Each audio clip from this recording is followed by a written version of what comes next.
कहानी की शुरुआत में हम कुछ highly skilled Russian para commandos को देखते हैं जिन्हें यहाँ सीरिया के एक टॉप मोस्ट वांटेड टेररिस्ट अब्बू सोफिया को पकड़ने के लिए भेजा गया है। लेकिन अब्बू सोफिया को पकड़ने के चक्कर में यहाँ रशियन पैरा कमांडोज और सीरियन मिलिटेंट के बीच एक भयंकर युद्ध शुरू हो जाता है। यहाँ सीरियन मिलिटेंट इतने खतरनाक होते हैं कि रशियन पैरा कमांडोज इतने हाईली स्किल्ड होने के बावजूद उनके आगे फीके पड़ने लग जाते हैं। वहीं सीरियन मिलिटेंट उन्हें चारों ओर से घेर कर एक एक को ढेर करना शुरू कर देते हैं। दूसरी तरफ पैरा कमांडोज के बैकअप के लिए रूस अपने सभी स्पेशल फोर्स और 2 हाईली ट्रेंड फाइटर पायलट्स को सीरिया भेज देता है। वहीं अब्बू सोफिया अपने सभी मिलिटेंट्स को साफ साफ कह देता है कि कोई भी रशियन कमांडो यहाँ से जिंदा बचकर नहीं जाना चाहिए। हमारे जितने आदमी हैं सभी को बुला लो। इसके बाद हम देखते हैं कि हजारों सीरियन मिलिटेंट अपने हथियारों के साथ आगे बढ़ रहे हैं। तो समझ ही सकते हो दोस्तों किस लेवल का यहाँ महायुद्ध लगने जा रहा है। लेकिन सवाल ये है कि यह सब शुरू कैसे हुआ और अंततः कौन जीतता है यह जंग। आइए जानते हैं आज की इस कहानी में। दरअसल ये कुछ दिनों पहले की बात है जहां हम घने जंगलों के बीचों बीच 2 रशियन मिलिट्री पायलट्स को अपनी जान बचाकर भागते हुए देखते हैं और उनके पीछे उन्हें मारने के लिए सीरियन मिलिटेंट्स लगातार उनका पीछा कर रहे होते हैं। दोनों पायलट्स भाग ही रहे होते हैं कि तभी उनमें से एक का पैर जंगल में लगे एक फ्लेयर से टकरा जाता है, जिससे फ्लेयर एक्टिवेट हो जाता है और आसमान में जा फटता है। ये देख दुश्मनों को तुरंत उनकी लोकेशन का पता चल जाता है और वे लोग उसी डायरेक्शन में उनका पीछा करने लगते हैं। वहीं पायलट्स को भी समझ में आ चुका था कि उनकी लोकेशन अब एक्सपोज हो चुकी है, इसलिए वे तुरंत उल्टे डायरेक्शन में भागना शुरू कर देते हैं। तभी हम उसी एरिया में एक सीरियन स्नाइपर को घात लगाए बैठे हुए देखते हैं। वह स्नाइपर तुरंत दोनों पर शॉट लेना शुरू कर देता है, लेकिन किसी तरह दोनों पायलट्स बच जाते हैं और एक पत्थर के पीछे जा छुपते हैं। वहीं एक पायलट कहता है कि हम दोनों को अलग अलग डायरेक्शन में भागना होगा, नहीं तो ये स्नाइपर यही हमारा गेम बजा देगा। इतना कहते ही वे दोनों अलग अलग निकल जाते हैं। लेकिन कुछ दूर आगे बढ़ते ही उनमें से एक पायलट को सीरियन मिलिटेंट्स घेर लेते हैं और बदकिस्मती से वह वहीं पकड़ा जाता है। लेकिन पायलट यही हार नहीं मानता, वो सीधा ग्रेनेड निकाल लेता है। तभी उनके लीडर को एक कॉल आता है और यहाँ हमें पता चलता है कि उसका साथी भी पकड़ा जा चुका है। वहीं वह सभी को मारकर वहाँ से भागने का कोशिश करता है, लेकिन मिलिटेंट्स उल्टा उसी को पकड़कर अपने कैंप में ले जाता है। इसके बाद हमें पता चलता है कि इतना देर से जो एक्शन चल रहा था दरअसल यह उनका एक ट्रेनिंग था। कमांडर देखना चाहते थे कि अगर ये पायलट्स कभी सच में ऐसी सिचुएशन में फंस जाएं तो वे कैसे रिएक्ट करेंगे, क्योंकि दोनों ही पायलट्स इस ट्रेनिंग में फेल हो जाते हैं। इसलिए कमांडर उन्हें दोबारा पेट्रोलिंग के लिए भेज देता है। वहीं दूसरी तरफ बेस कैंप में एक मेजर अपने कमांडर को पूरे मिशन की प्लानिंग समझाने लगता है। लेकिन अब सवाल यह उठता है कि आखिर रूस सीरिया पर हमला करने के लिए इतनी बड़ी प्लानिंग कर ही क्यों रहा है। आइए यह भी जान लेते हैं। दरअसल दोस्तों रूस को लगता है कि सीरिया के कुछ आतंकी संगठन उनके दुश्मन देश यूक्रेन के साथ मिलकर रूस पर हमला करने की एक बड़ी प्लानिंग कर रहे हैं। यहाँ तक कि सीरिया यूक्रेन को बड़े स्केल पर काफी आधुनिक हथियार सप्लाई कर रहा है। वैसे तो रूस के पास इस बात की कोई पक्की प्रूफ नहीं है, लेकिन फिर भी वह लोग नहीं चाहते कि फ्यूचर में ऐसा कुछ हो। इसी वजह से रूस अपनी स्पेशल फोर्सेस को लगातार ट्रेनिंग देकर तैयार कर रहा है ताकि इस आतंकी संगठन को पूरी तरह खत्म किया जा सके। और इस मिशन में उनका मेन टारगेट है अब्बू सोफिया, क्योंकि वही इस पूरे आतंकी नेटवर्क का मास्टरमाइंड है जो यूक्रेन के साथ मिलकर लगातार डील्स करता रहता है। इसीलिए कमांडर सीरियन मिलिटेंट्स को सबक सिखाने के लिए वहां अपने सबसे बेस्ट पैरा कमांडोज को भेज देता है। साथ ही उनका पूरा हथियारों का कैंप उड़ाने के लिए भी कमांडर वहां कुछ फाइटर जेट्स भेजने का ऑर्डर दे देता है। और इसी के साथ सभी पायलट्स तुरंत अपनी तैयारी में लग जाते हैं, जहां बड़े बड़े मिसाइल्स को प्लेन्स में सेट किया जाने लगता है। दूसरी तरफ कमांडोज ड्रोन की मदद से दुश्मनों की हर एक लोकेशन और पोजीशन को मॉनिटरिंग कर रहा होता है। तभी स्नाइपर्स देखते हैं कि अब्बू सोफिया अपने वेपन्स मैन्युफैक्चरिंग प्लांट का निरीक्षण करने के लिए वहां पहुंच चुका है। वहीं वहां मौजूद चीफ गार्ड अब्बू सोफिया के लिए सिक्योरिटी को और ज्यादा टाइट करने को कहता है। दूसरी तरफ कमांडर तुरंत अपनी यूनिट 1 को पीछे से मैन्युफैक्चरिंग प्लांट में एंटर करने का ऑर्डर दे देता है। इसी के साथ यूनिट 1 निकल पड़ते हैं और किसी तरह जाकर बिल्डिंग तक पहुंच जाते हैं। वहीं कमांडर ड्रोन के मदद से उन्हें गाइड कर रहा होता है कि सामने या अगल बगल में कोई एनिमीज तो नहीं है। दरअसल दोस्तों ये ड्रोन मॉडर्न वर्ल्ड में काफी ज्यादा हेल्प करता है, चाहे वो रश फाइट में हो या फिर एनिमी को स्पॉट करने में। खैर जो भी हो, इसी के साथ वे लोग बिल्डिंग में एंटर कर जाते हैं और चुपचाप अपना पोजीशन लेकर अब्बू सोफिया का इंतजार करता रहता है। वहीं अब्बू सोफिया अपने कारखाने का निरीक्षण करते हुए चीफ गार्ड से कहता है कि कुछ ही देर में यहाँ एक बड़ा क्लाइंट आने वाला है और मैं चाहता हूँ कि इस बार सभी हथियारों का डील सही से हो जाए। कुछ ही देर में हम उसी क्लाइंट को देखते हैं जो कि सैकड़ों गाड़ियां और मशीन गन्स लेकर डीलिंग करने के लिए आया है। मुझे तो समझ नहीं आ रहा है कि डीलिंग करने जा रहा है या जंग लड़ने। खैर जो भी हो, ऊपर मौजूद सोल्जर्स उन्हें स्पॉट कर चुके होते हैं। वहीं कमांडर को भी समझ में आ चुका था कि ये साले यहाँ हथियारों का ही डीलिंग करने के लिए आया है। वहीं कमांडर अपने सोल्जर्स से लॉन्चर रेडी करने के लिए कहता है, क्योंकि दोस्तों उनका यूनिट 1 पहले ही बिल्डिंग का अंदर एंटर कर चुके हैं और अब अगर इतना सारा मिलिटेंट बिल्डिंग में एंटर करेगा तो वो लोग जरूर पकड़े जाएंगे। इसलिए कमांडर गाड़ियों पर मिसाइल लॉन्च करने का ऑर्डर दे देता है। इसी के साथ वहाँ एक मिसाइल लॉन्च कर दिया जाता है, जिस वजह से लाइन का सबसे पहला वाला गाड़ी उड़ जाता है। यह देख सभी मिलिटेंट अलर्ट हो जाते हैं और गाड़ियों में ही अपना पोजीशन लेकर काउंटर फायरिंग करना शुरू कर देते हैं। फिर क्या था दोस्तों, यहाँ दोनों ही साइड से एक भयंकर युद्ध शुरू हो जाता है, जहाँ पहाड़ों के ऊपर से स्नाइपर एक एक एनिमीज को पकड़कर डाउन करना शुरू कर देता है। बाकी कमांडोज भी अपने मशीन गन से भयंकर फायरिंग शुरू कर देते हैं। गोलियों का आवाज सुन बिल्डिंग में मौजूद अब्बू सोफिया के गार्ड्स भी अलर्ट हो चुके थे और वे लोग भी निकल पड़ते हैं वन टैप खेलने। दूसरी तरफ नीचे मौजूद मिलिटेंट्स को सही से पोजीशन न मिलने के कारण वे लोग ढेर होते जा रहे थे। ऊपर से सोल्जर्स लगातार मशीन गन्स और लॉन्चर जो भी मिले सब कुछ उनके ऊपर छोड़ रहे थे। कुछ ही देर में वे लोग समझ जाते हैं कि यहाँ से इनका मुकाबला करना इम्पॉसिबल है, इसलिए वहाँ मौजूद लीडर सभी को स्ट्रेटेजी बनाकर ऊपर जाने को कहता है। वहीं ऊपर जाते सोल्जर्स को कवर देने के लिए नीचे मौजूद मिलिटेंट्स भी अब लॉन्चर और मशीन गन छोड़ना शुरू कर देते हैं। दूसरी तरफ हम अंदर अब्बू सोफिया को देखते हैं, जिन्हें गार्ड्स पीछे के दरवाजे से बाहर निकाल रहे थे। तभी अंदर मौजूद पैरा कमांडोज उन पर अचानक हमला कर देते हैं और सभी गार्ड्स को एक ही झटके में ढेर कर देते हैं और वे लोग जल्दी से अब्बू सोफिया को बोरी में डालकर बांध देते हैं। लेकिन तभी और गार्ड्स आ पहुंचते हैं और उन पर जोरदार फायरिंग शुरू कर देते हैं। लेकिन कुछ ही देर में कमांडोज सिचुएशन को संभाल लेते हैं और मौका देखकर वहां से तुरंत निकल पड़ते हैं।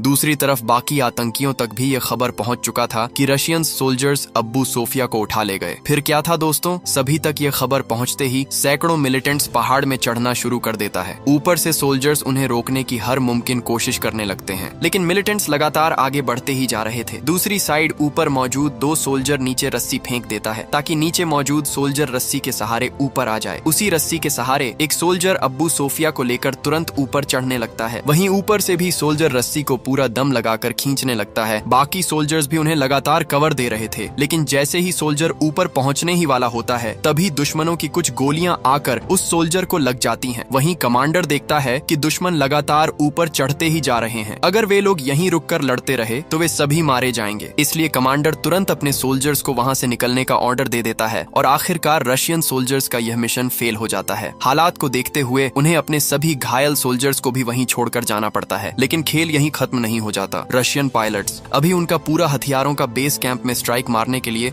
फाइटर जेट में मिसाइल सेट कर रहे थे। दूसरी तरफ सीरियन मिलिटेंट्स को लगा कि सब डरपोक साले भाग गए, लेकिन इन चाचा लोगों को यह नहीं पता होता कि इनका पूरा हथियारों का कैंप उड़ाने के लिए रशियंस अपने सबसे खतरनाक मिकोयान गुरेविच MiG-23 फाइटर जेट भेज चुके हैं। इस जेट में बैठा है रूस का टॉप मोस्ट हाईली ट्रेंड और स्किल्ड 2 पायलट्स। इसी के साथ पायलट्स हजारों किलोमीटर की स्पीड से लोकेशन की ओर बढ़ने लगते हैं और स्पॉट पर पहुंचते ही एक ही साथ वहां 10-12 मिसाइल्स लॉन्च कर देते हैं, जिस वजह से कैंप में मौजूद सभी मिलिटेंट्स और पूरा बिल्डिंग एक ही झटके में तहस नहस हो जाता है। मिशन कंप्लीट करके जेट दोबारा रूस की ओर बढ़ने लगता है। दूसरी तरफ रशियन बेस कैंप में एक मीटिंग चल रहा होता है, जहां वे लोग यही डिस्कशन कर रहे होते हैं कि इतना बड़ा हमला करने के बाद वे लोग कभी भी रूस पर काउंटर अटैक कर सकते हैं, तो हमें इसके लिए तैयार रहना होगा। दूसरी तरफ हम सीरियन मिलिटेंट्स का लीडर को देखते हैं, जो कि रूस के इस हमले से काफी ज्यादा भड़के हुए हैं, क्योंकि वो यहाँ हथियारों का डील करने के लिए आया था और रशियंस ने पूरा हथियारों का कैंप को ही उड़ा दिया। इसलिए लीडर अपने आदमियों से रूस में हमले का तैयारी शुरू करने को कहता है। दूसरी तरफ हम रशियन बेस कैंप में पायलट रसेल को देखते हैं, जिससे मिलने के लिए उसका एक लंगोटिया यार आया होता है। उसी रात रसेल अपने पार्टनर को मिशन के बारे में सब कुछ बता देता है। वहीं उसका पार्टनर कहता है कि तुम गलत जगह उंगली कर रहे हो। अब्बू सोफिया पिछले 10 सालों से यह आतंकवादी संगठन को चला रहा है और जो भी उसके रास्ते में आता है वो उन्हें कभी नहीं छोड़ता। इसलिए तुम ये मिशन को छोड़ दो, कम से कम जिंदा तो रहेगा। वहीं रसेल कहता है, हम इस देश के रखवाले हैं भाई, अगर हम ही मिशनों से ऐसे डर के भागने लगे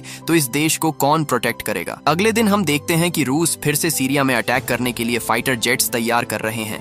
इसी के साथ वहां से एक फाइटर जेट को रवाना कर दिया जाता है। दूसरी तरफ सीरियन मिलिटेंट्स को भी मिसाइल और आयरन डोम ट्रक लेकर रूस की ओर रवाना कर दिया जाता है। लेकिन जब Syrian militants Russian border cross कर रहे थे, उसी स्पॉट पर कुछ रशियन सोल्जर्स स्नाइपर लेकर घात लगाए बैठे हुए थे, जो दुश्मनों की हर एक मूवमेंट को को बेस तक पहुंचा रहे थे। दूसरी तरफ दोनों फाइटर प्लेन्स भी सीरियन बॉर्डर क्रॉस कर चुके थे, लेकिन तभी वहां मौजूद एक बुजुर्ग रशियन प्लेन्स को देख लेता है और यह जानकारी तुरंत अब्बू सोफिया के आदमियों तक भेज देता है। ये खबर सुनते ही लीडर तुरंत सभी गाड़ियों को रोक देता है और बाहर निकलकर अपने लोगों से कहता है कि हम जा रहे थे उन्हें मारने, और सालों ने हम ही लोगों को मारने के लिए 2 फाइटर जेट भेज दिया है। आने दो सालों को, हवा में ही मार गिराएंगे। तुम लोग ट्रक को आगे ले जाओ और मिसाइल्स रेडी करो। इसी के साथ वह अपनी दोनों गाड़ियों को आगे भेज देता है और खुद बैकअप के लिए वहीं रुक जाता है। दूसरी तरफ वहां मौजूद पैरा कमांडोज यह जानकारी पायलट्स तक भेजते हुए कहता है कि दुश्मनों के 2 मिसाइल ट्रक आगे बढ़ रहे हैं। अगर ट्रक को उड़ा दिया तो वे लोग हवा में मिसाइल लॉन्च नहीं कर पाएंगे। ये सुनते ही पायलट्स तुरंत स्पॉट में आकर उनके दोनों ट्रकों पर मिसाइल लॉन्च कर देते हैं, जिस वजह से दोनों ट्रक्स एक ही झटके में तबाह हो जाते हैं। लेकिन तभी पायलट्स देखते हैं कि पीछे दुश्मनों का एक फाइटर जेट उनका पीछा कर रहा है। ये देख दोनों रशियन पायलट्स अपने प्लेन को तुरंत तेजी से आगे बढ़ाने लग जाते हैं, लेकिन तभी दुश्मन उनके प्लेन पर 2 मिसाइल लॉन्च कर देता है। मिसाइल्स को आते देख रशियन पायलट्स प्लेन को 360 डिग्री में घुमाते हुए पीछे फ्लेयर्स छोड़ने लग जाते हैं, जिस वजह से पहले मिसाइल से तो वे लोग बच जाते हैं, लेकिन दूसरा सीधा आकर प्लेन के विंग्स को डैमेज कर देता है। प्लेन डैमेज होने के बावजूद वे दोनों उसे उड़ाने की हर मुमकिन कोशिश करते रहते हैं, लेकिन जब दोनों देखते हैं कि हालत बिगड़ती जा रही है तो वे दोनों कंट्रोल छोड़ देते हैं और अपनी सीट को इजेक्ट करके पैराशूट खोल लेते हैं। लेकिन नीचे भी मिलिटेंट्स पीछा करते करते स्पॉट में पहुंच जाते हैं और उन दोनों पर भयंकर गोलाबारी शुरू कर देते हैं, जिस वजह से एक पायलट को हवा में ही कुछ गोलियां लग जाती हैं और वो बेचारा हवा में ही शहीद हो जाता है। वहीं दूसरा पायलट किसी तरह बच निकलता है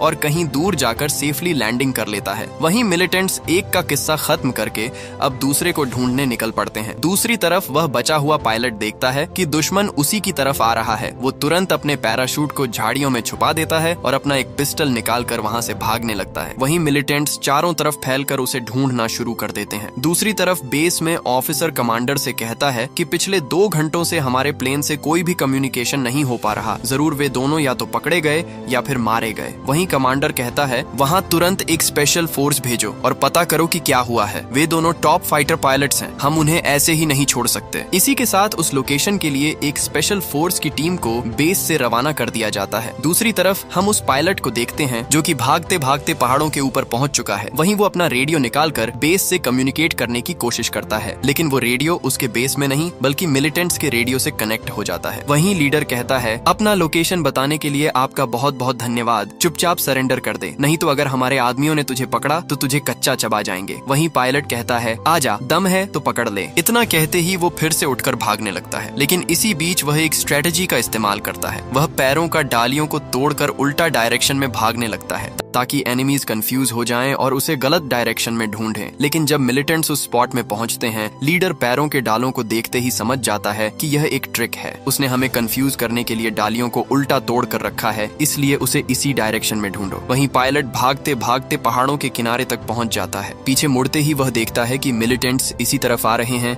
इसलिए वह तुरंत पहाड़ों के नीचे जाकर छुप जाता है। तभी मिलिटेंट्स भी वहां पहुंच जाते हैं और उसे चारों तरफ ढूंढने लगते हैं। वही पायलट का तो डर के मारे हालत खराब हो चुका था, लेकिन तभी मौके पर वहां रशियन मिलिट्री के 2 हेलीकॉप्टर आ पहुंचते हैं और मिलिटेंट्स पर भयंकर फायरिंग शुरू कर देते हैं। और वहीं नीचे से भी मिलिटेंट सोल्जर्स पर काउंटर अटैक करने लगते हैं। यही मौका देख पायलट वहां से तुरंत निकल पड़ता है, लेकिन वहां मौजूद एक मिलिटेंट उसे देख लेता है और उस पर गोलियां बरसाना शुरू कर देता है। तभी उनका एक बुलेट आकर सीधा उसके पैर में लग जाता है, लेकिन वह फिर भी वहां से उठकर आगे बढ़ने लगता है। वहीं पीछे मिलिटेंट्स जंगलों में फैलकर उसे चारों तरफ ढूंढने लगते हैं। कुछ ही देर में हेलीकॉप्टर फिर से स्पॉट में घूमकर आता है और जैसे ही हेलीकॉप्टर पायलट को रेस्क्यू करने के लिए नीचे लैंडिंग करता है, तभी वहां सैकड़ों मिलिटेंट्स आ पहुंचते हैं और उन पर भयानक लेवल की गोलाबारी शुरू कर देते हैं। वहीं सोल्जर्स भी उन्हें मार गिराने की हर मुमकिन कोशिश करने लगते हैं, लेकिन मिलिटेंट्स तादाद में ज्यादा और सोल्जर्स को सही से कवर न मिलने के कारण सभी रशियन सोल्जर्स वहीं शहीद हो जाते हैं। ऊपर से जो हेलीकॉप्टर सोल्जर्स को कवर दे रहा था, वे लोग भी सिचुएशन को देखते हुए वहां से निकलने में मजबूर हो जाते हैं। इसके बाद जैसे ही रशियन सोल्जर्स के शहीद होने की खबर मेजर एडमिरल तक पहुंचती है, एडमिरल अपना सबसे खतरनाक फैसला लेता है, जहां वे अपने सभी स्पेशल फोर्सेज और पैरा कमांडोज को सीरियन मिलिटेंट्स को खत्म करने के लिए भेजने का ऑर्डर देता है। फिर क्या था दोस्तों, इसी के साथ उस लोकेशन में रूस का टॉप पैरा कमांडोज को भेज दिया जाता है। साथ ही उनके बैकअप के लिए वहां 2 हेलीकॉप्टर्स और 2 फाइटर जेट्स को भी रवाना कर दिया जाता है। दूसरी तरफ सीरियन मिलिटेंट्स को भी पता था कि इतना कुछ होने के बाद रशियन एडमिरल बिल्कुल चुप नहीं बैठने वाला, वे लोग जरूर दोबारा अटैक करेंगे, इसलिए मिलिटेंट्स भी अपनी तगड़ी तैयारी कर रखी थी। फिर क्या था दोस्तों, स्पॉट में पहुंचते ही पैरा कमांडोज पूरे जंगल में फैल जाते हैं। दूसरी तरफ बेस से लीडर दुश्मनों के हर एक मूवमेंट को देख रहा होता है और कमांडोज को उसी हिसाब से एक्शन लेने को कहता है। वहीं कमांडोज जहां दुश्मन दिखे वहीं सबको ढेर करना शुरू कर देते हैं और यही एक लंबी लड़ाई चलती है रशियन कमांडोज और सीरियन मिलिटेंट्स के बीच। दोनों ही तरफ से तगड़ी लड़ाई यहाँ पर देखने को मिलती है। कुछ ही देर में ऊपर से भी दुश्मनों पर मिसाइल्स लॉन्च कर दिया जाता है, जिससे दुश्मन इधर उधर भागने लग जाते हैं। इसी मौके का फायदा उठाते हुए कमांडोज उस पायलट को भी रेस्क्यू कर लेते हैं और यह सब यही नहीं रुकता, फाइटर जेट्स से भी लगातार 10-20 मिसाइल्स स्पॉट में लॉन्च कर दिया जाता है, जिस वजह से पूरा इलाका तहस नहस हो जाता है। इसके अलावा नेवी शिप से भी एक मिसाइल गिफ्ट में दे दिया जाता है। इसके बाद दुश्मन कहाँ गायब हो गए ये किसी को नहीं पता। और दोस्तों, इसी के साथ आज की यह कहानी यहीं खत्म हो जाती है। और दोस्तों, इस मूवी का एक्सप्लेनेशन करने में बहुत मेहनत लगी है, क्योंकि ये मूवी दूसरे कंट्री की है और हिंदी में कहीं अवेलेबल ही नहीं है, तो मुझे सबटाइटल्स देख कर ही एक्सप्लेन करना पड़ा। तो दोस्तों, अगर एक्सप्लेनेशन अच्छा लगा हो तो मेरे चैनल को जरूर सब्सक्राइब कीजिएगा। आप लोगों का बहुत बहुत धन्यवाद।